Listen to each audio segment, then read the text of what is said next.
Hello, and welcome to another edition of Coffee Talk with immigration attorney Brian D. Lerner. In this particular episode, I'd like to talk about the U visas and a little twist on the U visas that you might not be aware of.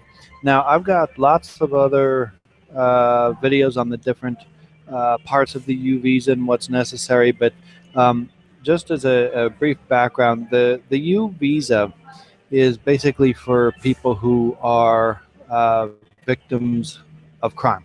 Okay, and 99.9% of the time, the victim has to be somebody basically who's not here legally. Okay, um, or you might be on a non-immigrant work visa and be able to then apply for it, but generally speaking, of the 10,000 U visas they issue per year, the vast majority are people who are here illegally. And if they qualify, they'll get the U visa, and then 3 years later, they can apply for the green card. And there are lots of things that can be waived with the U visa. So it has to be, first of all, in a designated crime. It can't just be any crime. Okay, you can't be suing someone civilly for breach of contract and think that you qualify for a U visa.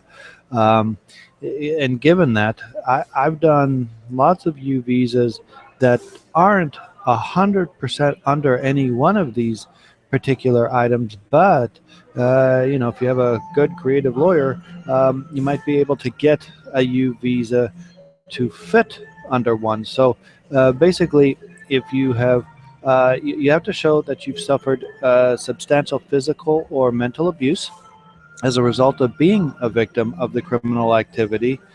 And usually, what I do with my U visa petitions is I submit a psychological report showing both the physical and the mental hardship that you have suffered. So, what laws, what violations, or what crimes will fall under a U visa?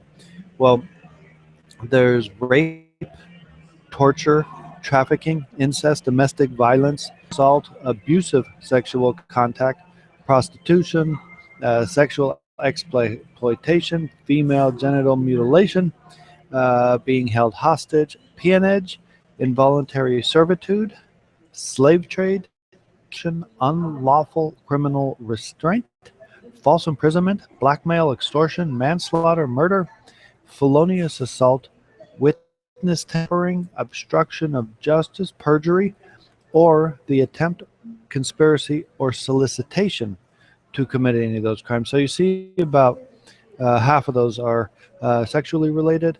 And of course, a big one is domestic violence. A lot of times people can try applying for the VAWA, but if they were not abused by lawful permanent resident or U.S. citizen spouse or parent, VAWA won't work. So the U is out there. So why why bring this particular subject up with the title saying that if you're U.S. citizen can be the victim? Well, let's say that you are the father of a daughter, and let's say that you are here illegally. You have no papers. Let's even say that you've committed crimes in your past. Let's say you have a deportation order. You've re-entered the country illegally. I mean, all kinds of bad stuff, right? But let's say that your daughter was born here in the U.S., and let's say she's 14, 15, 16, whatever, and she gets raped. Okay. Um, Now, she's a U.S. citizen. She doesn't need the U visa. But you, the father, let's say that you then, of course, suffered considerably being an indirect victim. Let's say that you were the one that brought the matter to the attention of the authorities and so forth. And there is case law out there that will say that because you, the parent, are an indirect victim of the U.S. citizen who has actually been the direct victim, you, the parent, can then qualify and submit the necessary documents and petition to get the U visa. Now, one of the hardest parts of the U visa is getting the certification, um, but don't give up. I mean, if one particular government authority doesn't do it, there are ways of getting other government authorities to do it. And then if they don't do it, there's ways of even getting a judge to come forward and do it. But I want to make clear that just because the direct victim of the crime is not here illegally, it doesn't mean that someone else might not be able to qualify for the U visa if they are an indirect victim.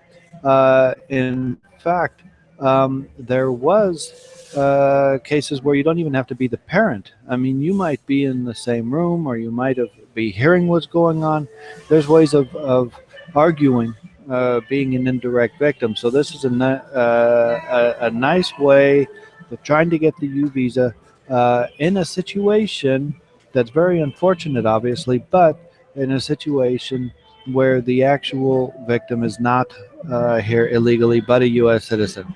Okay, if you like the video and you want to click subscribe, go ahead, click like, and then you can call my office. I'll be happy to give you a free consultation, the initial one, no matter where you happen to be. Okay, more in the coming videos.